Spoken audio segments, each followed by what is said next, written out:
إن الحمد لله نحمده ونستعينه ونستغفره ونعوذ بالله من شرور أنفسنا ومن سيئات أعمالنا من يهده الله فلا مضل له ومن يضلل فلا هادي له وأشهد أن لا إله إلا الله وحده لا شريك له وأشهد أن محمدا عبده ورسوله اللهم صل على محمد وعلى آل محمد كما صليت على إبراهيم وعلى آل إبراهيم إنك حميد مجيد اللهم بارك على محمد وعلى آل محمد كما باركت على إبراهيم وعلى آل إبراهيم إنك حميد مجيد أما بعد فأعوذ بالله من الشيطان الرجيم إن الذين لا يرجون لقاءنا ورضوا بالحياة الدنيا واطمأنوا بها والذين هم عن آياتنا غافلون أولئك مأواهم النار بما كانوا يكسبون۔ گرامی قدر بھائیوں اور لائق احترام ساتھیوں، اللہ تعالیٰ نے مجھے اور آپ کو بے شمار نعمتوں سے نوازا ہے۔ ان گنت احسانات میرے اور آپ پر ہمارے پروردگار کے، ان احسانات میں سے سب سے بڑا انعام اور بڑا احسان اور قیمتی احسان وہ نعمت ایمان اور نعمت اسلام ہے۔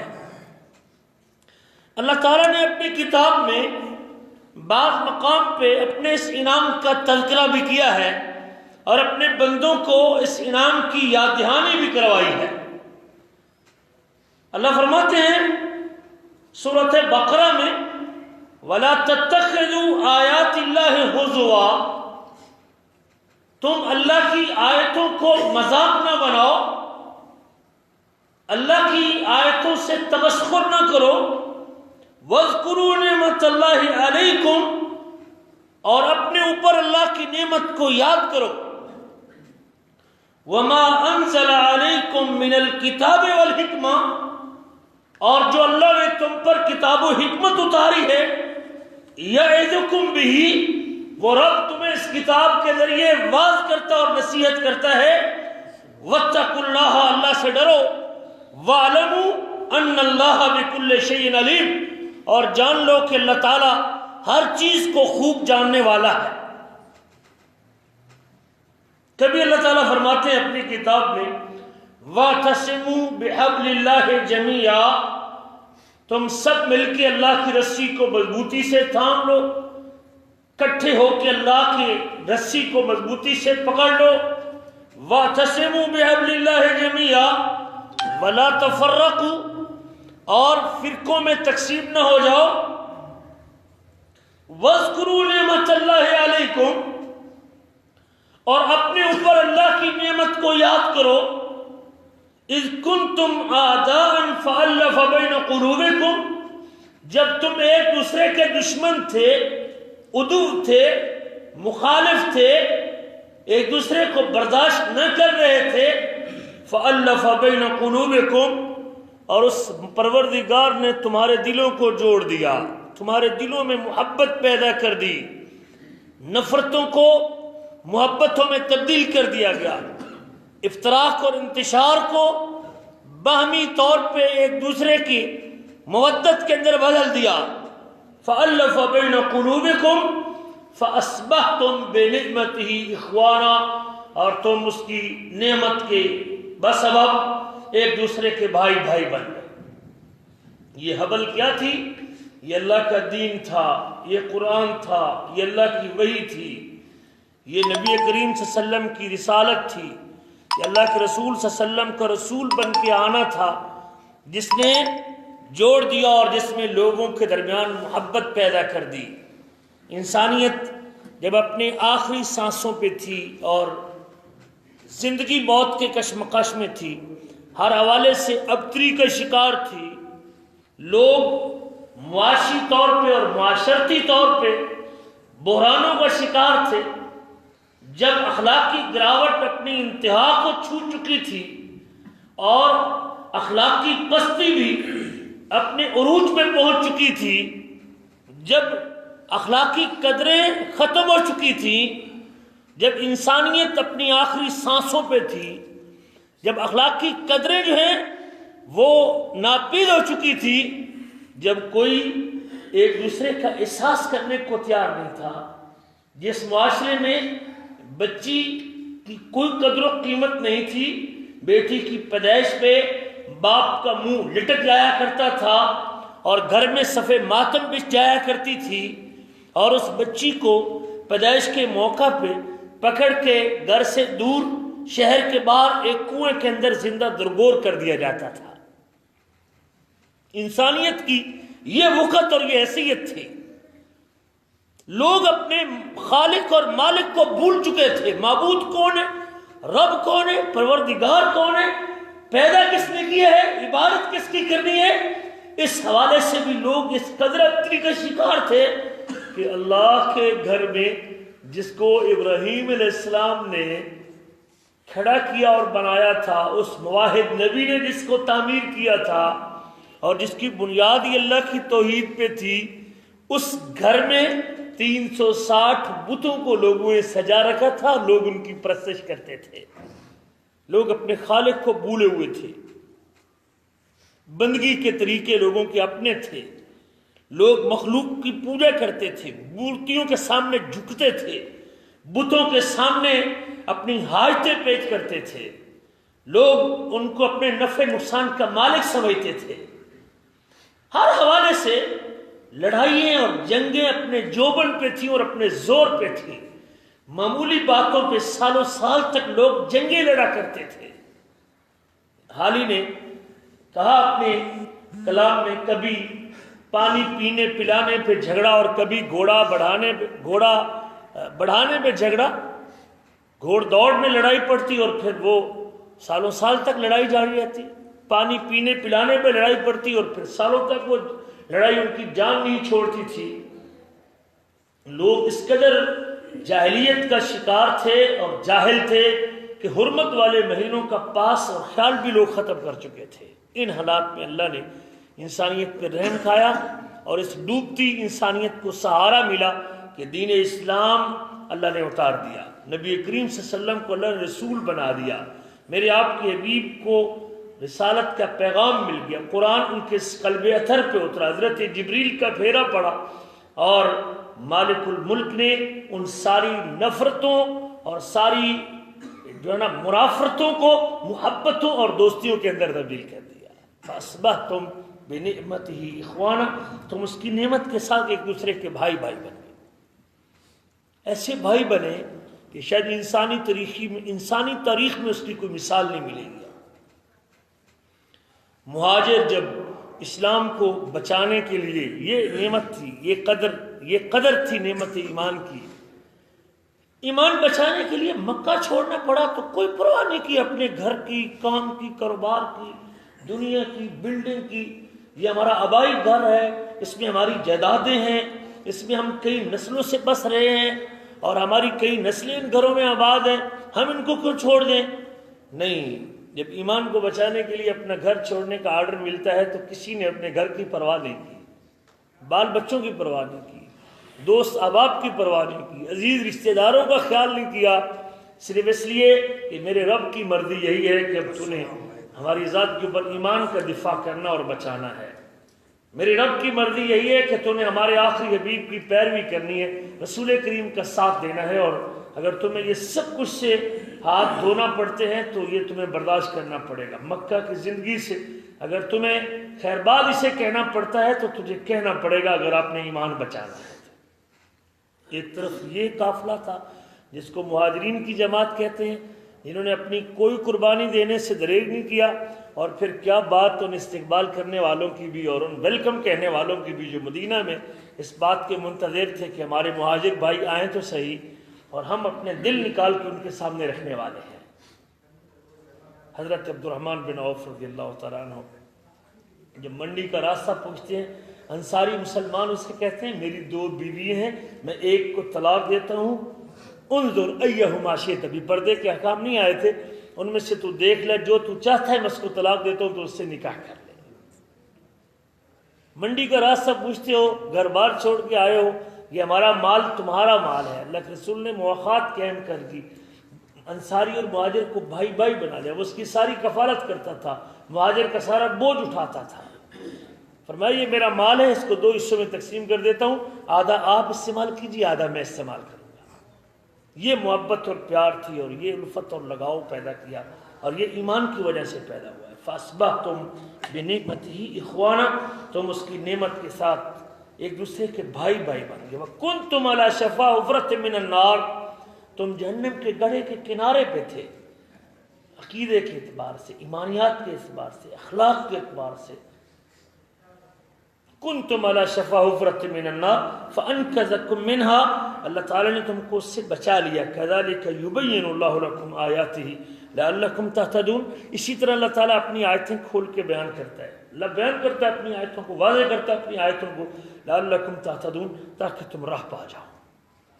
یہ دین تو راہ دکھانے کے لیے آیا ہے، یہ دین تو ڈوبتوں کو بچانے کے لیے آیا ہے، یہ دین تو روحانی مریضوں کے زخموں پر پٹی رکھنے کے لیے آیا ہے، یہ دین تو ڈوبتی بچی کو اور درگور ہوتی بچی کو بچانے کے لیے آیا ہے، یہ دین تو سینکڑوں طلاقیں لینے والی خاتون کے عزتوں کی حقوق کو لینے آیا ہے، یہ دین تو ماں کی قدر بتانے کے لیے آیا ہے، یہ دین تو الہ اور معبود برحق کا صحیح پتہ دینے کے لیے آیا ہے، یہ دین تو بڑے اور چھوٹے کا احترام بتانے کے لیے آیا ہے، یہ دین تو معاشرے میں ایک اچھی زندگی گزارنے کے اصول دینے کے لیے آیا ہے، یہ دین تو اللہ اکبر کبیرہ ایک بہترین نمونہ ہے، اللہ اکبر کبیرہ، جس کے اوپر عمل کر کے انسان اپنی دنیا کو بھی سنوار سکتا ہے اور اپنی آخرت کو بھی بنا سکتا ہے۔ جو لوگ اس کی قدر و قیمت سے واقف تھے وہ اس کے لیے سب کچھ قربان کرنا بھی سعادت سمجھتے تھے۔ اس لیے اس دین کی تکمیل پہ جب اس کا اتمام ہوا، جب یہ مکمل ہوا، مالک الملک نے یہ اعلان کیا، سورۃ مائدہ میں آیت نمبر 3 ہے، اللہ فرماتے ہیں الیوم اکملت لکم دینکم، آج کے دن میں نے تمہارے لیے تمہارے دین کو مکمل کر دیا ہے، واتممت علیکم نعمتی، اور میں نے اپنی نعمت کو تم پر پورا کر دیا ہے، میں نے اپنی نعمت کو تم پر پورا کر دیا ہے۔ یہ اللہ کا احسان ہے، اللہ نے اس کو انعام کہا، اللہ نے اس کو نعمت کہا ہے۔ میں نے اپنی نعمت کو، میں نے دین کو مکمل کر دیا، اور یاد رکھو کہ یہ دین صرف دین نہیں ہے، میرا انعام بھی ہے تم پر، میں نے اپنی نعمت کو پورا کر دیا ہے۔ اور آخری جملے پہ غور کرنا، وَرَضِيتُ لَكُمُ الْإِسْلَامَ دِينًا، میں نے اگر تمہارے لیے کسی دین کو پسند کیا ہے، وہ عرش بری کا مالک، وہ رب ذوالجلال، اگر وہ راضی ہے میرے اور آپ کے کسی مذہب اور دین کے اختیار کرنے پہ، تو وہ کون سا دین ہے؟ دین اسلام ہے۔ ذرا اس کے اوپر غور کیجیے کہ اللہ کی چاہت کا، اللہ کی مرضی کیا ہے۔ اللہ کی مرضی یہ ہے میرے بندے میں تجھ پہ راضی ہوں اگر تیرا دین اسلام ہے تو، میرے بندے میں نے تیرے لیے اگر کوئی دین میں نے چاہا ہے، اللہ کہتے ہیں میں نے اگر تمہارے لیے کوئی دین چاہا ہے، میں رب چاہتا ہوں کہ تو دین اختیار کرے تو وہ دین اسلام ہے، میں رب کی مرضی ہے کہ تو دین پہ چلے تو دین اسلام ہے، میں اللہ اگر کسی دین کو آسمان پہ پسند کرتا ہوں تو دین اسلام ہے۔ اسی لیے اللہ نے کہا ان الدین عند اللہ الاسلام، اللہ کے ہاں اگر کوئی دین ہے تو وہ کون سا دین ہے؟ اسلام ہے۔ اللہ یہ بھی فرماتے ہیں وَمَن يَبْتَغِي غَيْرَ الْإِسْلَامِ دِينًا فَلَن يُقْبَلَ مِنْهُ، جو اسلام کے علاوہ کوئی اور دین تلاش کرے گا، کوئی اور مذہب، کوئی اور منہج، کوئی اور راستہ، وہ اس سے قبول نہیں کیا جائے گا۔ میرے عزیزو، اس دین کی قدر کیجیے، اللہ کی بہت بڑی نعمت ہے۔ اللہ نے ذکر کیا اپنی کتاب میں، لَقَدْ مَنَّ اللَّهُ عَلَى الْمُؤْمِنِينَ إِذْ بَعَثَ فِيهِمْ رَسُولًا، اللہ نے مومنوں پر یہ احسان کیا کہ ان میں ایک رسول بھیجا ہے۔ رسول کی آمد تو باعث برکت ہے، باعث رحمت ہے۔ وَمَا أَرْسَلْنَاكَ إِلَّا رَحْمَةً لِلْعَالَمِينَ، ہم نے ابھی کبریا کو، صرف آپ کے جسم کو یا آپ کی تعلیمات کو بھی، صرف آپ کے ذاتی وجود کو،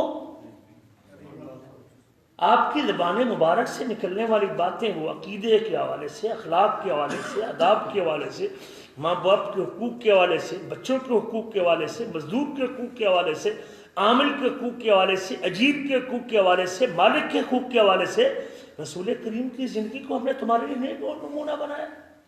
آپ نے جو رہنمائی کی ہے یہ رحمت ہے. وَمَا أَرْسَلْنَاكَ إِلَّا رَحْمَةً لِّلْعَالَمِينَ.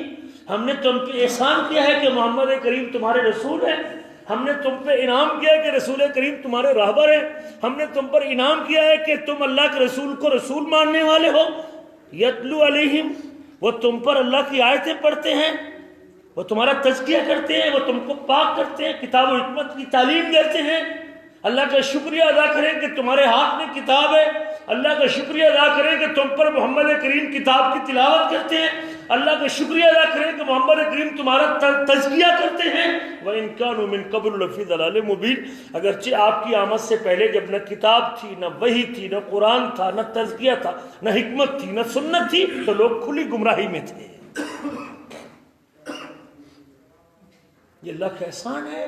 مجھے تو چاہیے تھا میں اس نعمت کی قدر کرتا، اس کو سنبھال کے رکھتا، اس پہ اپنا سب کچھ نشاور کرتا، اس کو اپنا اوڑھنا بچھونا بناتا، میں اس کے اوپر فخر کا اظہار کرتا، میں اس کے اوپر اللہ تعالیٰ کا شکر گزار رہتا.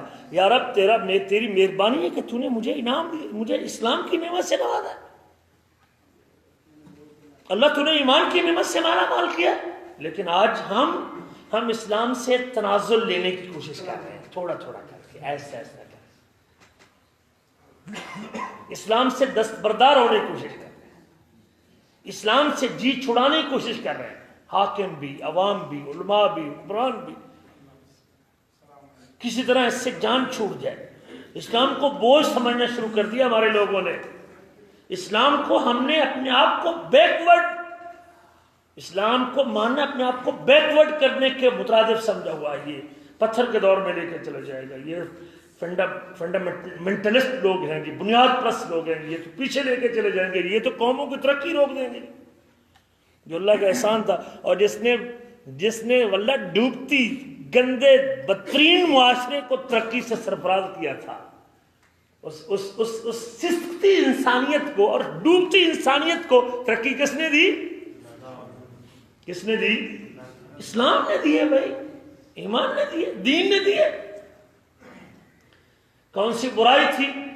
کون سی برائی ہے جو مکے کے مال میں نہیں تھی؟ سود ان میں تھا، زنا ان میں تھا، جھوٹ ان میں تھا، فراڈ ان میں تھا، دھوکہ ان میں تھا، اللہ کی بندگی کے حوالے سے انحراف ان میں تھا، رسولوں کی تعلیمات کو چھوڑا ہوا تھا ان لوگوں نے. مجھے بتائیے کون سی برائی اس معاشرے میں نہیں تھی؟ اور ان تمام برائیوں کا علاج کس نے کیا؟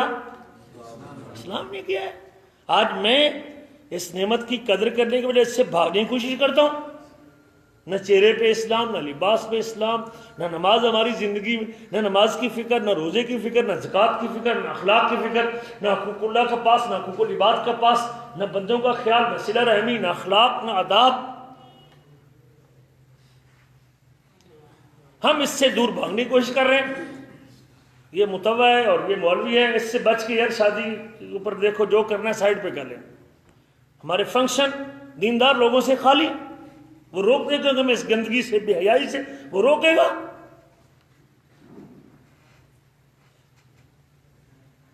ہم کدھر جا رہے ہیں بھائی؟ ہم کتنے بے قدرے ہو چکے ہیں، ہم کتنے بے حس ہو چکے ہیں.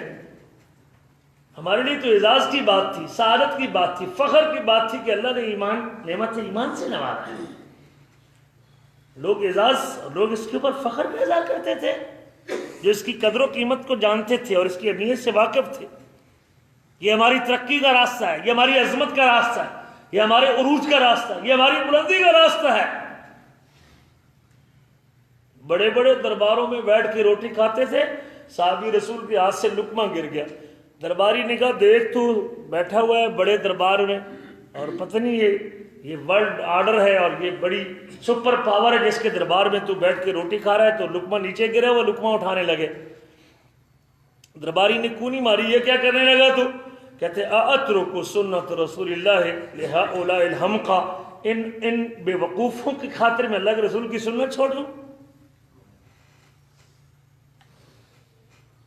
ہم کیا کرتے ہیں، مسجد میں آئے تو شلوار اوپر کر لیتے ہیں، مسجد سے باہر نکلے تو شلوار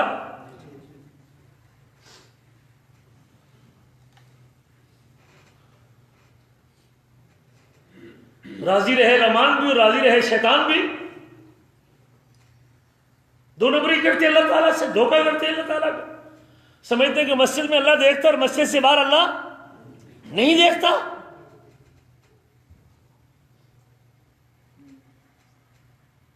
یہ کیوں ہے؟ یہ دین سے دوری ہے۔ آئیے اس دین کی دوری کے چند اسباب آپ کے سامنے ذکر کرنا چاہتا ہوں آج کی مجلس میں، اور پھر اسباب کے بعد علاج بھی انشاءاللہ اگلی مجلس میں آئے۔ ہم کیوں بے قدرے ہو چکے ہیں؟ ہم کیوں دین سے دور ہو چکے ہیں؟ ہمارے دلوں میں کیوں نماز کی اہمیت کم ہو چکی ہے؟ جس دین کے اوپر میں نے فخر کا احساس کرنا، سعادت کی بات ہے، یہ میرا دین ہے۔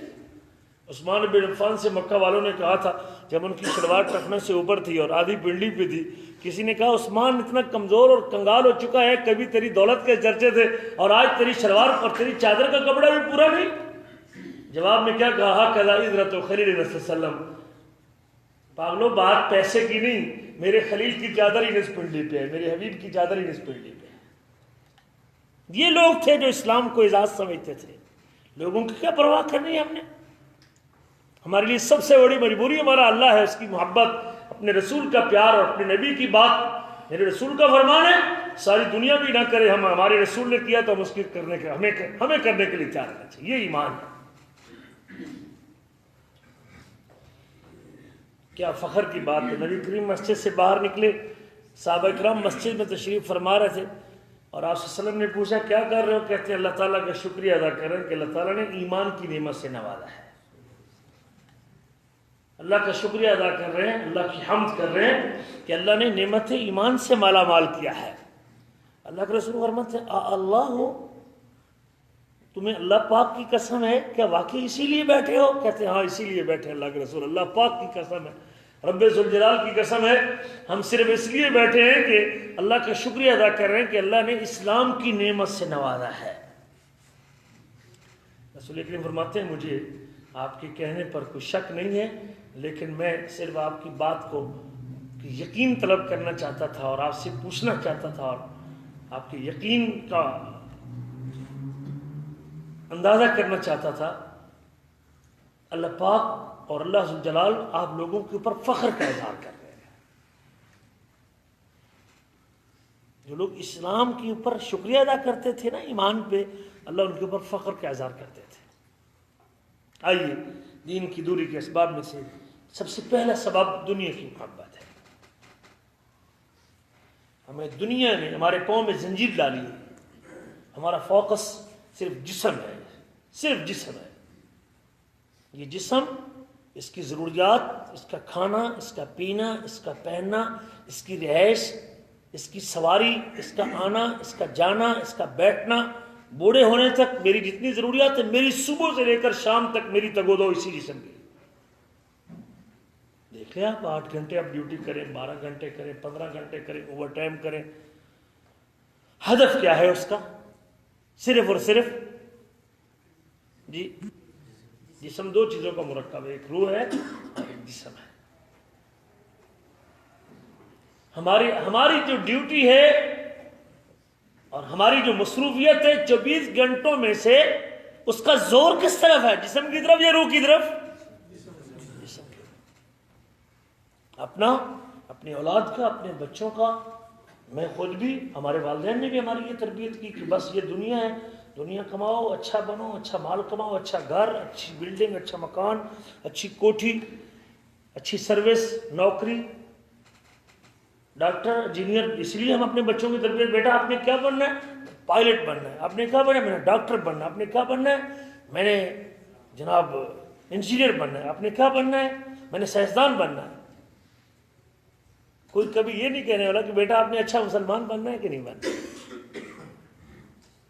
یہ ہدف ہے ہمارا۔ ہم نے بچوں کو بچپن، جب باپ کے پہلو میں بیٹا سویا ہوتا ہے نا، تو ہم اس کو یہی سکھانا، یہی ان کے ذہن میں ڈالتے ہیں کہ بیٹا اچھا ڈاکٹر بننا ہے، آپ نے یہ جہاز اڑ رہا ہے نا، آپ نے پائلٹ بننا ہے، جی جہاز چالک۔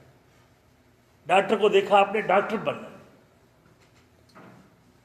ڈاکٹر تو بن جائے گا، وہ پائلٹ تو بن جائے گا، وہ سائنسدان تو بن جائے گا، وہ انجینئر تو بن جائے گا، لیکن 5 وقت کے نمازی، یہ زہر کس نے فیڈ کیا اس کے ذہن میں؟ دودھ کے فیڈر کے ساتھ اس کے کان کے اندر جو آپ نے زہر فیڈ کیا ہے، یہ باپ نے کیا اس کے ذہن کے اندر۔ یہ دوری کس نے پیدا کی اس کو؟ یہ ہم نے پیدا کی، ہم نے خود اس کے ذہن میں ڈالا ہے۔ اسکول جانے کے اوپر سرزنش ہے، اچھا اسکول، اس کی ٹرانسپورٹ، اس کی وردی، اس کی یونیفارم، اس کا ٹیوٹر، اس کی ٹیوشن، اسکول آنے سے بعد اس کی جناب اکیڈمی، اور اس کے بعد اس کا ٹیوٹر گھر میں پڑھانے والا، سیکنڈ ٹائم، پھر فرسٹ ٹائم، پھر فجر کے بعد، پھر عشاء کے بعد، پھر فزکس کا الگ، کیمسٹری کا الگ، میتھمیٹک کا الگ، ریاضی کا الگ۔ میں نے بہت کچھ بچے کو دیا ہے، لیکن کس کے لیے یہ؟ جی، جنت میں اعلیٰ مقام اسے مل جائے، بہترین جنتی بن جائے، وہ اس کو اللہ کا دیدار نصیب ہو جائے۔ لاکھوں روپیہ باپ خرچ کرتا ہے اپنے بچے کی تعلیم پر، لیکن وہ 5 وقت کا اگر نمازی نہیں تو برباد کیا اس نے اپنے بچے کو۔ ہم نے اس کے دل میں محبت دنیا کی گاڑ دی ہے، اس کے اوپر اپنے پیسہ خرچ کیا ہے، ہم نے اس کے ذہن سے نماز کی ویلیو کو کم کیا ہے، ہم نے اس کے ذہن سے دین کو ڈیگریڈ کیا ہے، ہم نے اس کی قرآن کی تلاوت کو چھڑوا کے اس کو فزکس کیمسٹری کی کتاب پہ لگایا، ہم نے کیا اس کے ساتھ۔ اس کو بڑے بڑے کلیے آتے ہیں، الجبرے کے، ریاضی کے، فزکس کے، کیمسٹری کے، سائنس کے، بڑے اس نے یاد کیے ہوئے ہیں، اصول یاد کیے ہوئے ہیں، مخفف وسوات کوڈ ورڈ اس کو آتے ہیں، لیکن اس کو قرآن پڑھنا فرفر بولتا ہے، انگریزی فرور بولتا ہے، لیکن قرآن پڑھنا اس کو نہیں آتا، قرآن کا اس کو پتہ نہیں۔ ہم نے واللہ پہلی کلاس کی کتاب کے لیے ہم بچے کے لیے فکر مند ہے، اس کی سمجھ اس کو آنی چاہیے۔ پہلی کلاس کی کتاب، 1 پریپ کی کتاب ہمارے بیٹے کو سمجھ آنی چاہیے، اس کو پتہ چلنا چاہیے کہ جمع کیا ہوتا ہے، تفریق کیا ہوتا ہے، منفی کیا ہوتا ہے، مثبت کیا ہوتا ہے، تقسیم کیا ہوتا ہے، ضرب کیا ہوتا ہے، یہ اس کو سمجھ آنا چاہیے۔ لیکن قرآن مجید سمجھے نہ سمجھے، باپ کو اس کی کوئی فکر۔ حب الدنیا، میں بھی دنیا میں زندگی چاہتا ہوں، اور یہی ہمارا ہدف ہے، اچھی زندگی گزر جائے، اچھا سٹیٹس مل جائے، اچھا عہدہ مل جائے، اچھا مقام مل جائے، اور آخرت کی مجھے کوئی فکر نہیں ہے۔ جب سے یہ ذہن میں نہیں ڈالیں گے نا کہ میں نے مرنا ہے، دنیا چھوڑ کے چلے جانا ہے، اس دنیا میں یہ میرے رہنے کی جگہ نہیں، یہ تو ایک پل ہے گزرنے کی طرح، میں نے پل کراس کرنا ہے، اور پل کے اوپر کوئی مکان بناتا ہے؟ نبی کریم فرماتے کن فی الدنیا کانک غریب او عابر السبیل، دنیا میں ایک مسافر کی طرح زندگی گزار، ایک راہ گزرنے والے کی طرح زندگی گزار۔ صبح کرے تو شام کا انتظار نہ کرے، اور شام کرے تو صبح کا انتظار نہ کرے۔ وما لی وللدنیا، ہمیں دنیا سے کیا غرض ہے بھائی؟ ہماری مثال تو ایک مسافر کی طرح جو تھوڑی دیر کے لیے درخت کے نیچے سستاتا ہے اور پھر اپنی سواری لے کے اپنے سفر کے اوپر رواں دواں ہو جاتا ہے۔ ایک مومن کا تو دنیا کے ساتھ اتنا سا تعلق ہونا چاہیے۔ رسول کریم کا تو دنیا کے ساتھ معاملہ ہے، دیکھا گھر آپ کا کتنی کنال میں؟ مدینہ جاتے رہتے ہیں نا، نبی کریم کی کوٹھی کتنی کنال میں؟ جی، حب الدنیا، دنیا کی محبت ہمارے پاؤں کی زنجیر بن گئی ہے۔ اللہ فرماتے ہیں ان الذين لا يرجون لقاءنا ورضوا بالحياة الدنيا، بے شک وہ لوگ جو ہماری ملاقات سے راضی نہیں، لا یرجون، امید نہیں رکھتے، ہماری ملاقات کی امید نہیں رکھتے، ان کو ہم سے ملنے کا شوق کوئی نہیں، ہمارے دیدار کا، ہماری ملاقات کا، جنت میں آنے کا۔ ان الذين لا يرجون لقاءنا ورضوا بالحياة الدنيا، دنیا کی زندگی کے اوپر راضی ہے، کمائیں گے، کھائیں گے، مر جائیں گے، موجیں اڑائیں گے، ورضوا بالحياة الدنيا واطمئنوا بها، اور اس کے اوپر مطمئن، پرسکون، تسلی بخش زندگی۔ اللہ کا بڑا فضل ہے جی، گھر اپنا پکا ہے، سارا کچھ بنا لیا، اور کوئی فکر نہیں، بچے نے شادی کر لی، بچے سارے سروس لگ گئے، گھر اپنا پکا ہے، اب کوئی فکر، اب بھائی اس میں آپ نے ہمیشہ رہنا ہے. آپ کا گھر تو قبر ہے، وہ آپ نے کتنی بہتر کی ہے. یہ آپ کا گھر نہیں ہے، یہ تو بچے چھین لے گے، آپ کے پیچھے لڑائی ہوگی آپ کے بعد، بہنیں کہیں گی ہمارا حصہ دو. اور کچھ ظالم تو ایسے ہیں کہ باپ پہلے زندگی میں اپنے بیٹوں کے نام کروا کے چلا جاتا ہے تاکہ بیٹیوں کو کل حصہ نہ مانگنا پڑے. ہم اپنی عاقبت کو خراب کر رہے ہیں لوگوں کی دنیا سنوارنے کے لیے. ٹھکانہ جہنم کی آگ ہے بما کانوا یکسبون، جو وہ کماتے تھے، جو بدعمالیاں کرتے تھے، برے کام کرتے تھے، اس کی وجہ سے وہ جہنم کی آگ میں چلے جائیں گے. ہر برائی کی جڑ ہے، ہر گناہ کی جڑ یہ دنیا کی محبت ہے. امام ابن کثیر کہتے ہیں قرآن کی اس آیت کی تفسیر میں، یعلمون ظاہرا من الحیات الدنیا، لوگ دنیا کی ظاہری زندگی کا بڑا علم رکھتے ہیں، دنیا کی ظاہری زندگی کا بڑا علم رکھتے ہیں. وَهُمْ عَنِ الْآخِرَةِ ہم غافلون، اور آخرت سے وہ غافل ہیں. دنیا کے بڑے ماہر ہیں، ایم بی اے کیا ہے جی، اس نے بی ایس سی کیا ہے جی، اس نے ایم سی ایس کیا ہے جی، اس نے ایم ایس سی کیا ہے جی، اس نے ڈاکٹریٹ کی ڈگری کی ہے جی، اس نے سی کام کیا ہے، اس نے بی کام کیا، اس نے ڈی کام کیا ہے، اس نے جی پتنی بہت کچھ. ماہر بینکر ہے جی، یہ بڑا ماہر ہے جی، یہ ماہر معاشیات ہے اور معیشت میں بڑا اس نے پوری دنیا میں نام کمایا ہوا. سب کچھ ہے، لیکن فجر کی نماز وہ اٹھ کے پڑھتا ہے. ناکام یا کامیاب، وہ M Com, B Com, C Com, D Com, سب کچھ، لیکن دین کے اندر ناکام، آخرت کے اندر ناکام. جس کی فرض نماز چھوٹتی، جس کو یہ احساس نہیں. چاند پہ پہنچنے والے کو بھی یہ پتہ نہیں کہ اس کائنات کو بنایا کس نے ہے. یعلمون ظاہرا من الحیات الدنیا وہم عن الآخرۃ غافلون، وہم عن الآخرۃ ہم غافلون، اور آخرت سے غافل ہے. اللہ کون ہے؟ مالک کون ہے؟ خالق ہے، رازق ہے، معبود برحق ہے، عبادت کے لائق ہے، 5 نمازوں کا پابند کیا ہے، اخلاق کو بہتر کرنا ہے، حلال کمانا ہے، سود کو چھوڑنا ہے، اٹھنا ہے، مرنے کے بعد جواب دہی ہے، حساب کتاب ہے، حشر نشر ہے، نامہ اعمال ہے، پل صراط ہے، جنت یا جہنم ہے. اس سے غافل ہے لوگ.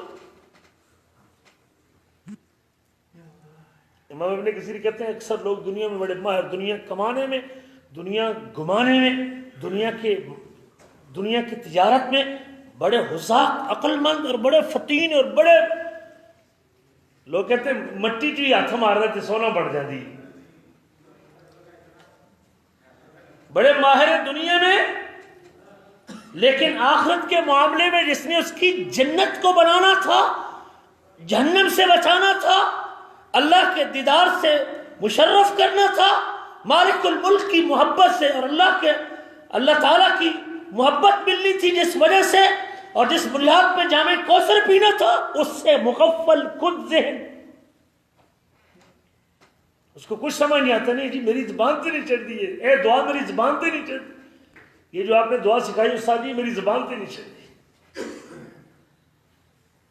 امام حسن بصری کہتے ہیں لوگ دنیا میں بعض کا اتنے ماہر ہوتے ہیں کہ انگوٹھے کے اوپر بھی درہم رکھ کے بنا دیتا ہے کہ درہم کا وزن کتنا ہے، دینار کا وزن کتنا ہے، درہم کا وزن کتنا ہے. یوں حرکت کر کے ایسے گھماتا ہے اپنے انگوٹھے کے اوپر درہم کو اور بتا دیتا ہے اس کا وزن کتنا ہے، یہ پورا ہے یا ناقص ہے، اس کا وزن پورا ہے. لیکن وما یحسن یصلی، لیکن اس کو نماز پڑھنی نہیں آتی. اللہ فرماتے ہیں یا ایھا الناس ان وعد اللہ حق، لوگو اللہ کا وعدہ سچا ہے. فلا تغرنکم الحیات الدنیا، تم کو دنیا کی زندگی دھوکے میں نہ ڈال دے. ولا یغرنکم باللہ الغرور، اور تم کو شیطان دھوکوں کے اندر مبتلا نہ کر دے. آج سب سے بڑی رکاوٹ دین کے حوالے سے، شریعت کے حوالے سے، ہم شریعت کو دوسرے تیسرے چوتھے نمبر پہ رکھتے ہیں. دین اور شریعت کو صرف مرتے وقت، پیدا ہوتے وقت چاہیے مولوی کی ضرورت ہے، نکاح کا وقت مولوی کی ضرورت ہے، اور مرتے وقت جنازے کے وقت مولوی کی ضرورت ہے، ورنہ مجھے اور زیادہ دین سیکھنے کی ضرورت ہر ایک کی ضرورت ہے. بھائی آپ کے دنیا کمانے کے گر اصول سیکھنے ہیں، اور دنیا کی ڈگری لینے سے پہلے آپ کو اپنی عاقبت کو سنوارنے کے لیے اپنے اتنا علم حاصل کرنا واجب تھا جس سے میری اور آپ کی عاقبت اور آخرت بننی تھی. دین کی دوری کے اسباب میں سے ایک سبب جہالت ہے، لا علمی ہے، ایمان کی کمزوری ہے. ہمیں پتہ ہی نہیں کہ ایمان کسے کہتے ہیں. ارکان ایمان کا ہمیں علم نہیں. ارکان ایمان کتنے ہیں ہمیں یہ علم نہیں ارکان ایمان کتنے ہیں. ہماری تھیوری نظریہ ہی ٹھیک نہیں ہے. دو چیزیں ہیں کامیابی کے لیے, ایک تھیوری ایک پریکٹیکل. ایمان اور عمل اس کو کہتے ہیں. دنیا قبر اور آخرت میں کامیابی کے لیے دو چیزوں کی ضرورت ہے, ایک کا نام ایمان ہے اور دوسرے کا نام عمل ہے. ایک تھیوری اور دوسرا پریکٹیکل ہے. ایک آپ کا نظریہ اور سوچ ہے اور دوسرا اس کو سوچ کے مطابق اپنے آپ کو ڈھالنا ہے. اسی کو اللہ نے قرآن مجید میں 50 مقام پہ ذکر کیا ہے. وَالْعَصْرِ إِنَّ الْإِنسَانَ لَفِي خُسْرٍ إِلَّا الَّذِينَ آمَنُوا وَعَمِلُوا الصَّالِحَاتِ. آمنو میں آپ کی تھیوری ہے, آپ کا علم ہے, آپ کا عقیدہ ہے, آپ کا سوچ ہے, آپ کی تصور, آپ کا نظریہ ٹھیک ہونا چاہیے. اور عامل الصالحات میں اس نظریے کے مطابق آپ نے اپنے آپ کو ڈھال کے دکھانا ہے. میں جو سوچ رکھتا ہوں کہ اللہ میرا رب ہے, 5 وقت نماز پڑھ کے بتا دے کہ اللہ میرا. ہماری تو تھیوری ٹھیک نہیں ہے بھی, ہمارا تو نظریہ ٹھیک نہیں ہے, ہمارا تو اعتقاد ہی درست نہیں ہے. ہمیں تو ایمان کے 5-6 بنیادی ارکان کا ہی پتہ نہیں ہے, ان کا پاس کرنا تو دور کی بات ہے. جہالت, لا علمی, ہمیں علم نہیں اور سیکھنے کا شوق نہیں. اس لیے کہ ہمارا ہدف ہی نہیں ہے اللہ سے ملاقات, جنت کا دیدار, سب سے بڑی کامیابی. ہم نے اپنا ٹارگٹ ہی نہیں بنایا, اس کو ہدف اور گول ہی نہیں بنایا.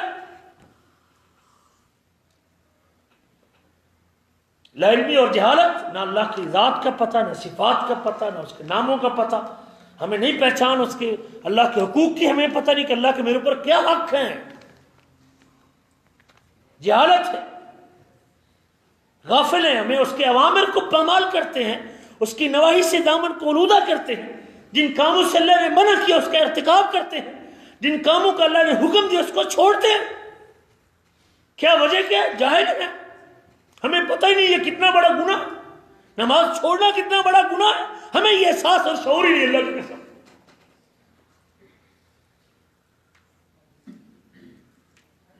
نبی کریم فرماتے ہیں جو مومن ہوتا ہے جب وہ گناہ کرنے لگتا ہے تو اس کو ایسے لگتا ہے جیسے اس کے اوپر پہاڑ گر رہا. اور پہاڑ تبھی گرے گا جب اس کو علم ہوگا کہ میں کتنی بڑی غلطی کرنے لگا ہوں, کس ذات کو ناراض کرنے والا ہوں, کتنی بڑی ذات کو کا حکم پامال کرنے لگا ہوں. اور جو کافر ہوتا ہے جب وہ گناہ کرتا ہے نا, منافق یا کافر, وہ ایسے کرتا ہے جیسے ناک سے مکھی کو اڑاتا ہے اس کو کوئی, اس طرح وہ گناہ کر لیتا ہے. یہ کیفیت کب بنے گی؟ جب علم ہوگا. ہم جاہل ہیں, ہم اللہ کو بھولے ہوئے ہیں. ہم نے کلمہ پڑھا ہوا ہے لیکن کلمے کے تقاضوں سے نہ واقف. ہم نے کلمہ پڑھا ہوا ہے لیکن کلمے کی ضروریات کو پورا کرنے سے ہم قاصر. ہم نے کلمہ پڑھا ہوا ہے, ہم اللہ کے حکموں کو بھولے ہوئے. اللہ فرماتے ہیں اپنی کتاب میں, وَلَا تَكُونُوا كَالَّذِينَ نَسُوا اللَّهَ فَأَنسَاهُمْ أَنفُسَهُمْ. اور ان لوگوں کی طرح نہ ہو جاؤ جو اللہ کو بھول گئے. اللہ تعالیٰ نے ان کو اپنا آپ ہی بھلوا دیا. اللہ نے ان کو اپنا آپ ہی بھلوا دیا, پھر اپنے آپ سے بھی گئے. وہ ان لوگوں کی طرح نہ ہو جاؤ. اولئک هم الفاسقون, یہ لوگ فاسق ہیں, نافرمان ہیں, اطاعت سے نکلنے والے ہیں. سورۃ توبہ میں کہتے ہیں نسوا اللہ فنسیہم, وہ اللہ کو بھول گئے اور اللہ ان کو بھول گیا. وہ اللہ کو بھول گئے, اللہ ان کو بھول گیا. اگر میں دین سے دور ہوتا جا رہا ہوں, فرائض چھوٹتے جا رہے ہیں, واجبات کو چھوڑنا یہ میرے اوپر گراں نہیں گزرتا, حرام کے ارتکاب سے میری طبیعت اور مذہب میں فرق نہیں پڑتا, گناہ کرتے وقت مجھے جرجری محسوس نہیں ہوتی, گناہ کرتے وقت میرے پسینہ نہیں آتا, گناہ کرتے وقت مجھے خوف نہیں آتا, اس کا مطلب ہے کہ اللہ نے مجھے اپنا آپ بھلوا دیا ہے. اتنا دور نکل گیا ہوں کہ میرا وہ فنکشن بھی کام کرنا چھوڑ گیا ہے. جس فنکشن نے مجھے بتانا تھا نا یہ حلال ہے کہ حرام ہے, جس نے انڈیکیٹ کرنا تھا, اشارہ کرنا تھا, وَنَفْسٍ وَمَا سَوَّاهَا فَأَلْهَمَهَا فُجُورَهَا وَتَقْوَاهَا, قسم ہے نفس کی اور اس کو ٹھیک ٹھاک کرنے کی. اللہ نے نفس کے اندر اس کا تقوی بھی بھر دیا ہے, اس کا گناہ بھی بھر دیا ہے. جس نے تقوی اور گناہ کا فرق کرنا تھا, ہمارا وہ سسٹم ہی ناکام ہو چکا. پیسوں والی مشین میں اگر آپ وہ اس کا فنکشن ٹھیک رہے گا تو آپ ریال ڈالیں گے تو پیپسی نکلے گی نا, لیکن جب اس کا فنکشن ہی خراب ہو جائے تو پھر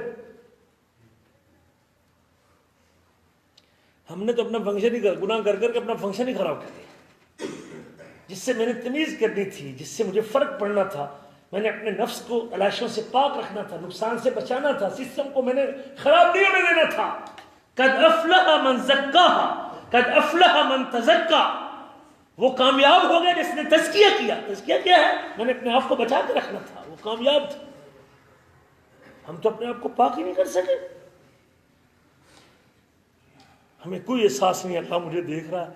سب سے بڑا اس وقت دین سے دوری کا، گناہوں کے لیے تیار رہنے کا اور گناہ کرنے کا ایک سبب کہ مجھے اللہ کا حیا ختم ہو گیا میرے اندر۔ حیا ختم ہوتا کہ مجھے علم ہوتا، جب اللہ کے بارے میں علم، وہ سمیع بھی ہے، علیم بھی ہے، قدیر بھی ہے، مجھے دیکھ رہا، اس سے کوئی چیز چھپی ہوئی نہیں، میں اس کی نظروں کے سامنے ہوں، میرا رب میری ان حرکات کو دیکھ رہا ہے، کیسے گناہ کرے گا؟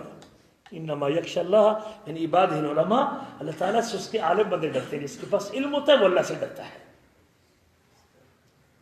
علم ہے اللہ سے ڈرتا ہے، نہیں ڈر رہا، اس کا معنی جہالت ہے۔ مجھے احساس نہیں کہ وہ قادر مطلق ہے، مجھے احساس نہیں کہ جو میرا سانس چلاتا ہے میں اسی کی خلاف ورزی کر، جو میرا سانس چلا رہا ہے میں اسی کی، اس قدر بھولا ہوا ہے بندہ جس کے ہاتھ میں میرے سانس کا کنٹرول ہے، میں اس رب کو بھولا ہوا۔ ایک سبب دین سے دوری کا، تیسرا سبب غفلت ہے۔ ہمیں پتہ ہے نماز فرض ہے، ہمیں پتہ ہے کہ اللہ میرا رب ہے، ہمیں پتہ ہے کہ محمد کریم ہمارے رسول ہے، ہمیں پتہ ہے کہ قرآن ہماری کتاب ہے اور ہمارا اس کے اوپر ایمان ہے، لیکن جب اس کے تقاضوں کو پورا کرنے کی باری آتی ہے ہم اس کو کرتے۔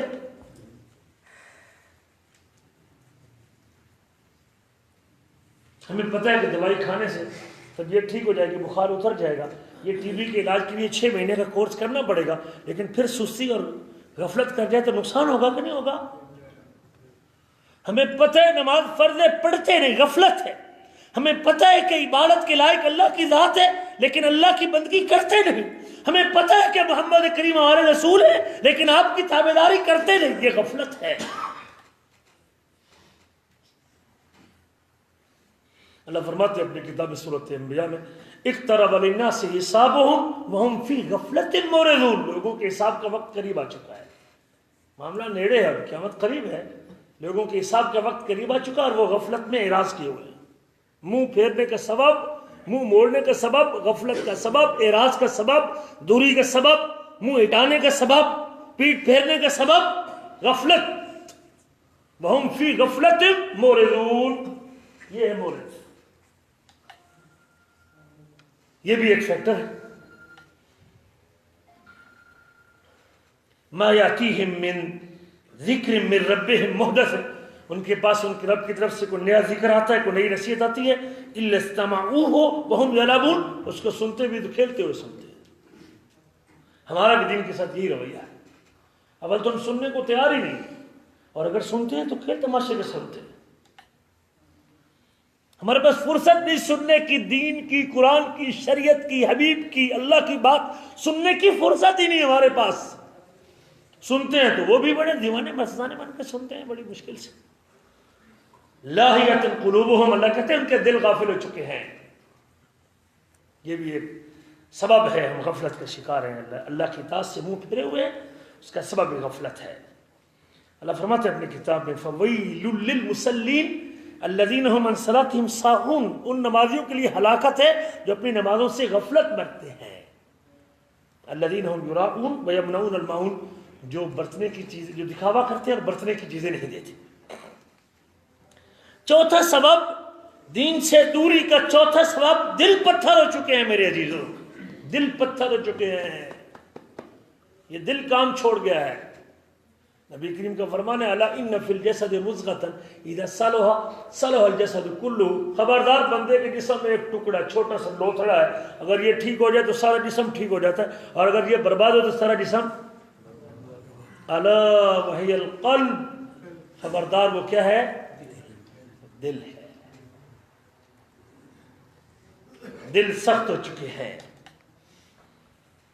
اللہ فرماتے ہیں ثم قست قلوبکم من بعد ذلك فهي كالحجارة او اشد قسوة، پھر ان کے دل سخت ہو گئے، پھر تمہارے دل سخت ہو گئے اس کے بعد، اور وہ پتھروں کی مانند ہو گئے، اس سے بھی زیادہ سخت ہو گئے۔ فلولا اذ جاءهم باسنا تضرعوا، جب ہماری عذاب آیا تھا، ہماری پکڑ آئی تھی، مصیبت آئی تھی، طوفان آیا تھا، سیلاب آیا تھا، زلزلہ آیا تھا، ان کو چاہیے تھا گڑ گڑاتے روتے، یا اللہ اس مصیبت کو ٹال دے، اللہ ہم تیرے بندے، اللہ ہم گناہوں سے توبہ کرتے ہیں، اللہ ہماری غلطی ہے۔ جب اپنے شکنجہ مضبوط کیا، کلچ ٹائٹ کیا، لوگوں کو تو رونا چاہیے تھا، گڑ گڑانا چاہیے تھا، لیکن ہوا کیا؟ وَلَٰكِن قَسَتْ قُلُوبُهُمْ، ان کے دل سخت ہو گئے۔ 2008 میں زلزلہ آیا تھا نا پاکستان میں، 2005 میں زلزلہ آیا تھا۔ زلزلے کے دنوں میں ایسے واقعات بھی دیکھنے میں سے کہ لوگ، خواتین کے جو بازو میں چوڑیاں تھیں نا، اگر کسی سے وہ چوڑی اتر نہیں سکی تو ظالم بازو کاٹ کے لے کے چلے گئے۔ ایسے واقعات بھی لوگوں کے سنے گئے کہ اس طرح کر کے انہوں نے لوٹ مار شروع کر دی۔ اس عذاب اترا ہوا ہے، چیخیں زلزلے کی جا رہی ہیں، اور ان سے سونا اگر نہیں اتر رہا، انگوٹھی نہیں اتری، انگلی کاٹ لی، بازو کاٹ کے لوگ چلے گئے۔ اللہ کہتے ہیں کہ جب ہماری پکڑ آئی تھی ان کو گڑگڑانا چاہیے تھا، ولیکن قست قلوبہم، ان کے تو دل سخت ہو گئے۔ وزین لهم الشیطان ما كانوا يعملون، اور شیطان نے ان کے لیے مزین بنا کے پیش کیا جو وہ عمل کرتے تھے۔ آج بھی ہمارے لیے ہمارا ٹی وی، وی سی آر، خبریں، ہمارا مسلسل سلسلہ وار پروگرام، وہ ہم سے نہیں چھوٹتا، نماز ہم سے چھوٹ جاتی ہے۔ دل سخت ہو چکے ہیں۔ فویل للقاسیۃ قلوبہم من ذکر اللہ، بربادی ان دلوں کے لیے، ان سخت دلوں کے لیے۔ وہ دل جو اللہ کے ذکر سے سخت ہو چکے ہیں، ان کے لیے بربادی ہی بربادی ہے۔ جب دل سخت ہوتا ہے تو پھر آدمی اطاعت اور فرما برداری میں سستی کرتا ہے، نیک کاموں سے پیچھے رہتا ہے، پھر اس کے پاس فرصت نہیں ہوتی۔ اگر آپ سمجھ رہے ہیں نا کہ میرا دین کی طرف، قرآن کی تلاوت کی طرف، نماز کی طرف نہیں دل چاہ رہا، سمجھ لیں کہ پھر یہ بیمار ہے، دل بیمار ہے۔ اللہ نے منافقوں کے جو جن کے دلوں میں بیماری تھی، نفاق کی، فی قلوبہم مرض فزادہم اللہ مرضا، ان کے دلوں میں بیماری ہے، اللہ ان کی بیماری کو بڑھا دے۔ اس بیماری کا نتیجہ کیا تھا؟ وَلَا يَأْتُونَ الصَّلَاةَ وَإِلَّا وَهُمْ كُسَالَىٰ، نماز کو آتے تھے تو سستی کے ساتھ آتے تھے۔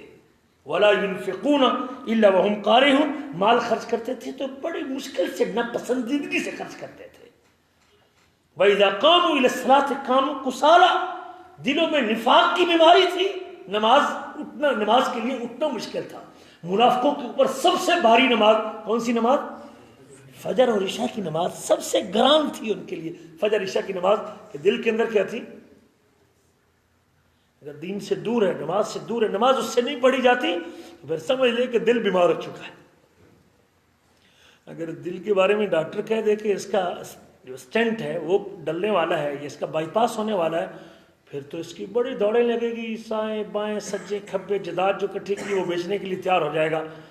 اس کی صرف اس دنیا کی زندگی، دنیا کے فنکشن کو کام میں لانے کے لیے، خون کو پمپ کرنا اس کا کام ہے، اس کو آن کرنے کے لیے، برقرار رکھنے کے لیے، دل کے لیے بیرون ملک بھی اس کو سفر کرنا پڑے گا تو کرے گا۔ لیکن اگر دل مردہ ہو چکا ہے، دل سخت ہو چکا ہے، تو اس کا کوئی علاج، جس بیماری سے اس کی آخرت خراب ہو رہی ہے، جس بیماری سے اس کی جنت سے معروم ہو رہا ہے، جس بیماری سے یہ جہنم کی طرف جا رہا ہے، اس بیماری کے علاج کی مجھے کوئی فکر نہیں۔ جب دل سخت ہوتا ہے تو پھر قرآنی آیات اور بعض نصیحت سے متاثر نہیں ہوتا۔ جب دل سخت ہوتا ہے تو پھر زمانے کے حوادث، حالات اور واقعات، پھر موتیں، ناشے اور جنازے اس کے اوپر اثر انداز نہیں ہوتے، پھر زلزلے اور سیلاب اس کے اندر نرمی پیدا نہیں کرتے۔ جب دل سخت ہوتے ہیں، جب دل سخت ہوتا ہے، اللہ اکبر کبیرہ، پھر وہ موت اور قبروں اور جنازوں سے متاثر نہیں ہوتا۔ جب دل سخت ہوتا ہے تو اس میں اللہ کی تعظیم مان پڑتی ہے، اللہ کی محبت اور اللہ کی تعظیم کمزور ہو جاتی ہے۔ جب دل سخت ہوتا ہے، اللہ اکبر کبیرہ، پھر اس میں جو ایمان کا نور اور ایمان کا دیا ہے وہ بجھ جاتا ہے۔ جب دل سخت ہوتا ہے تو ایمان کی چنگاری اپنی روشنی ختم کر دیتی ہے۔ جب دل سخت ہوتا ہے پھر اس کے سامنے حرمتوں کو پامال کیا جاتا ہے، لیکن اس کے کان پر جوں تک نہیں رینگتی۔ عزتوں کو پامال اس کے سامنے کیا جاتا ہے، اس کو پرواہ نہیں ہوتی۔ جب دل سخت ہوتا ہے اس کے سامنے لوگ برائی کرتے ہیں، لیکن یہ روکنے کے لیے تیار نہیں ہوتا۔ جو بھی معروف اور منکر کا، نیکی اور بدی کا فرق ختم ہو جاتا ہے جب دل سخت ہوتا ہے۔ میرے عزیزو، پانچواں سبب یہ ہے گناہوں کی کثرت۔ یہ بندہ گناہ زیادہ کرتا ہے، دین سے دور ہو جاتا ہے۔ دوسرا، نیکی کو جنم دیتی ہے، گناہ کو جنم دیتی ہے۔ آپ اپنے فجر کی نماز پڑھنے کے لیے آئے تھے، صرف ایک فجر کا فرض 2 رکعتیں پڑھنے کے لیے آئے تھے، آپ اٹھے گھر سے اگر اذان سے پہلے اٹھ گئے تو آپ کو وطر اور تہجد پڑھنے کا موقع مل گیا. اگر آپ اذان کے بعد اٹھے، آپ گھر کے پانی سے وضو کریں گے تو وضو کرنے سے آپ کو نیکی ملے گی. جب آپ وضو کر کے نکلیں گے اور گھر سے نکلنے کی دعا پڑھیں گے تو آپ کو وہ اجر ملے گا. جب مسجد جاتے ہوئے قدم رکھیں گے تو آپ کے قدم جیسے اٹھتے جائیں گے تو نیکی درجے بڑھتے جائیں گے، قدم رکھتے جائیں گے تو گناہ کم ہوتے جائیں گے. جب مسجد کے دروازے پہ پہنچیں گے تو اللہم افتح لی ابوابا پڑھیں گے، رحمت کے دروازے کھل جائیں گے. جب مسجد میں جائیں گے تو 2 رکعت نماز پڑھیں گے، فجر کی سنتیں پڑھیں گے. نبی کی فرماتے ہیں فجر کی 2 سنتیں دنیا اور دنیا کی ساری نعمتوں سے تمہارے لیے. پھر آپ انتظار کریں گے، جماعت کھڑی ہونے کا آدھا گھنٹہ تقریباً 25 منٹ انتظار ہوتا ہے. آپ قرآن کھول کے تلاوت شروع کریں گے، ذکر کر دیں گے، آپ کی وہ نیکی لکھی جاتی رہے گی. پھر باجماعت نماز پڑھیں گے تو تکبیر اولیٰ کا ثواب ملے گا. پھر باجماعت نماز پڑھیں گے تو باجماعت نماز کا ثواب ملے گا. اور اگر کوئی اپنے محلے کی مسجد میں 40 دن تکبیر اولیٰ کے ساتھ نماز پڑھتا ہے، نبی کریم فرماتے وہ بندہ منافق بھی نہیں ہے اور وہ بندہ جہنم کے اندر بھی نہیں جائے گا. پھر آپ نماز پڑھ کے بیٹھ گئے اور آپ نے اذکار شروع کیا، ذکر کرتے کرتے سورج طلوع ہوگا. سورج طلوع ہونے کے بعد 2 رکعت نماز پڑھ لی آپ نے. میرے آپ کے حبیب فرماتے ہیں اس کو پورے حج اور پورے عمرے کا ثواب ہم عطا کر دیتے ہیں. نیکی نیکی کو جنت دیتی ہے اور برائی برائی کو. ایک جھوٹ بولیں گے تو پھر 100 جھوٹ بولنا پڑے گا. ایک خیانت کریں گے تو پھر کئی خیانتیں کرنی پڑیں گی. جب بندہ گناہ کی طرف چلا جاتا ہے، دین سے دور ہوتا ہے، پھر اتنے گناہ کرتا ہے حتیٰ کہ گناہ کرتے وقت اس کا حیا ختم ہو جاتا ہے. میرے عزیزو، گناہوں دین سے دوری کا چھٹا سبب بری صحبت اور برے دوست بھی ہے. جب آپ کی مجلس اچھی نہیں، آپ کے کلیگ اچھا نہیں، آپ کا دوست اچھا نہیں، جس کے ساتھ آپ کی روزانہ بیٹھک ہوتی ہے، جس روم میں آپ رہتے ہیں، اگر وہ لوگ نمازی نہیں تو آپ کبھی نمازی بن سکتے نہیں.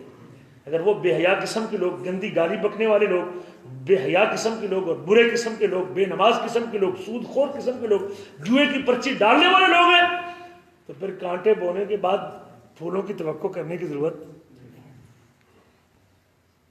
آپ کی مجلس ہی اچھی نہیں ہے، آپ جس ماحول میں رہتے ہیں آپ کا وہ ماحول اچھا نہیں ہے.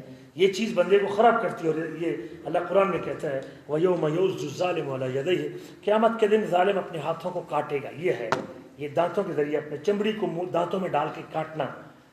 یہ بندہ افسوس کرتا ہے نا، حسرت کے ساتھ کاٹے گا اپنے کیے کے اوپر. یوم یعض الظالم علی یدیہ یقول یا لیتنی اتخذت مع الرسول سبیلا، کہے گا ہائے کاش، اے کاش میں نے رسول کا ساتھ اختیار کیا ہوتا، میں نے رسول کا ساتھ اختیار کیا ہوتا. یا ویلتا، اے میری ہلاکت، اے میری بربادی، لیتنی لم اتخذ فلان خلیلا، کاش کہ میں نے فلاں کو دوست بنایا ہوتا یا نہ بنایا ہوتا، نہ بنایا ہوتا. کاش میں نے فلاں کو دوست نہ بنایا ہوتا. اس نے کیا جرم کیا، اس نے کیا کیا میرے ساتھ؟ لقد اضلنی عن الذکر بعد اذ جاءنی، میرے پاس تو ذکر آ چکا تھا، نصیحت آ چکی تھی، لیکن اس کے بعد بھی اس نے مجھے گمراہ کر دیا. ذکر آنے کے بعد اس نے مجھے بھٹکا دیا تھا. یہ دوستی لے ڈوبی. کہتے ہیں جنس بہم جنس پرواز، صحبت سالے ترا سالے کنند، صحبت تالے ترا تالے کنند. برے کی صحبت تم کو برا کر دے گی اور اچھے کی صحبت تم کو اچھا کر دے گی. بری صحبت یہ ایک سبب ہے دین سے دوری کی. گلاب کا پودا جس مٹی پہ ہوتا ہے وہ مٹی بھی کیا ہوتی ہے؟ خوشبودار ہوتی ہے کہ نہیں ہوتی؟ خوشبودار ہوتی. فرق کیا ہے؟ صحبت کا فرق ہے. نبی کریم نے ایک بڑی مثال دے کے بات سمجھائیے، شاید مجھے اور آپ کو بھی سمجھ آ جائے. رسول کریم صلی اللہ علیہ وسلم فرماتے ہیں کہ اچھی صحبت کی مثال تو بٹی چلانے والے کی طرح ہے. اچھی صحبت کی مثال تو کستوری بیچنے والے کی طرح ہے. کستوری بیچنے والے کی طرح ہے. آپ اس کے پاس جائیں گے یا آپ کو خوشبو لگا دے گا یا آپ اس سے خرید لیں گے. اگر خریدیں گے نہیں تو جتنی دیر تک دکان میں رہیں گے اتنی دیر تک آپ کو خوشبو تو آتی رہے گی. اور بری صحبت کی مثال تو بھٹی پھونکنے والے کی طرح ہے. اگر آپ اس کے پاس بیٹھیں گے، لوہار کے پاس بیٹھیں گے، یا تو آپ کے کپڑے جلا دے گا، کچھ چنگاری اڑے گی، اور آپ کے ویلڈر کے پاس بھی بیٹھیں گے تو چنگاری اڑے گی، آپ کے کپڑے جلا دے گی. اور اگر کم از کم چنگاری نہ اڑی تو جتنی دیر تک اس کے پاس بیٹھیں گے آپ کے ناک کے اندر دھواں تو جائے گا. یہ اللہ کے رسول نے مثال دے کے سمجھایا ہے. میرے عزیزوں، ایک سبب دین سے دوری کا وہ لمبی امیدیں بھی ہیں. ہم نے بڑا لمبا جینے کا فیصلہ کیا ہوا ہے. کہ ہم نے بڑی زندگی گزارنی ہے اور بڑی لمبی عمر پڑی ہے، ہم نے بڑا جینا ہے، اللہ فرماتے ہیں ذرہم یاکلوا ویتمتعوا، چھوڑ دیجیے ان کو کھانے دیں اور پینے دیں، کھائیں اور فائدہ اٹھائیں، ان کو امید نے غافل کر رہا ہے، یلہیہم الامل، ان کو امید نے غافل کر رکھا ہے۔ ہمیں جو امیدیں باندھ کے بیٹھے ہوئے ہیں نا کہ ہم نے اتنا جینا ہے اور یہ کرنا ہے اور وہ کرنا ہے، فسوف یعلمون، ان قریب یہ جان لیں گے۔ یہ بھی ایک سبب ہے۔ نبی کریم کا ارشاد گرامی ہے، بندہ جب بوڑھا ہوتا ہے نا تو اس کی دو چیزیں جوان ہوتی ہیں۔ بندہ خود بوڑھا ہوتا ہے اور دو چیزیں جوان ہوتی ہیں۔ فرمایا ایک الحرص علی المال، اس کی عمر زیادہ ہوتی ہے اور مال کی حرص بڑھتی رہتی ہے۔ دوسرا الحرص علی العمر، عمر کی حرص بڑھتی رہتی ہے۔ جب بوڑھا ہوتا ہے تو عمر کی حرص بھی زیادہ ہوتی ہے اور جینے کی خواہش بھی ستاتی ہے اس کو، اور مال کی خواہش بھی اس کو ستاتی ہے۔ یہ بھی ایک سبب ہے دین سے دوری کا کہ ہماری امیدیں بڑی لمبی کی ہوئی ہیں۔ آخری سبب میرے عزیزوں کہ ہم موت اور آخرت کو بھولے ہوئے ہیں۔ ہم نے مرنا ہے اور دنیا چھوڑ کے جانا ہے۔ جب بندے کو موت یاد رہتی ہے کہ میں نے دنیا سے نکلنا ہے اور میں نے کسی وقت بھی دنیا کو چھوڑ کے چلے جانا ہے، پھر بندہ دنیا سے دل نہیں لگاتا، پھر بندہ اپنی آخرت کی تیاری کرتا ہے۔ یہ چند اسباب تھے جس کی وجہ سے آج ہم دین سے غافل ہیں اور دین سے دور ہیں۔ انشاءاللہ اگلی مجلس میں زندگی رہی تو ہم علاج کے اوپر بات کریں گے کہ اس دین سے دوری کا علاج کیا ہے۔ اللہ ہم سب کو ان اسباب سے اپنے آپ کو بچانے کی توفیق نصیب فرمائے۔ شوگر کی دوائی کھانے والا شخص جب تک چینی نہیں چھوڑے گا تب تک دوائی کا اثر، جب تک اسباب بند نہیں کریں گے تو اگر آپ لیکنگ روکنا چاہتے ہیں تو پہلے پانی تو بند کریں پیچھے سے۔